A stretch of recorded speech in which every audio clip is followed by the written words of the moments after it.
Ако сте решили да ослабнете, няма да имате резултати само с намаляне на храната или с някаква друга диета. Вие трябва да се движите достатъчно. Трябва да изгаряте нужните калории. Трябва да следите вашите калории, вашия прием в ежедневието.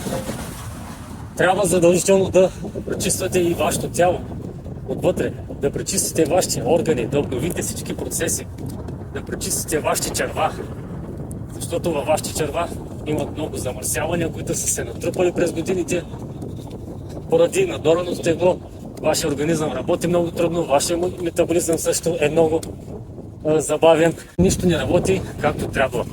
Затова е хубаво и да чистим тялото с висококачествени продукти.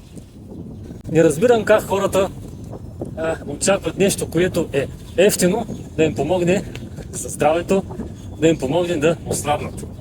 Просто не търсете ефтино или нещо, което е оскъпено, ами търсете нещо, което работи.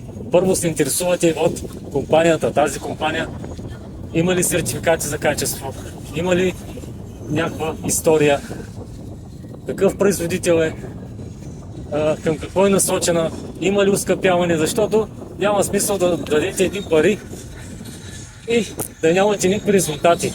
Загуба на време и нерви. Ако наистина се интересувате от висококачествени продукти, органични, които са с немско качество и които наистина работят, мога да ви включа в програма за ослабване.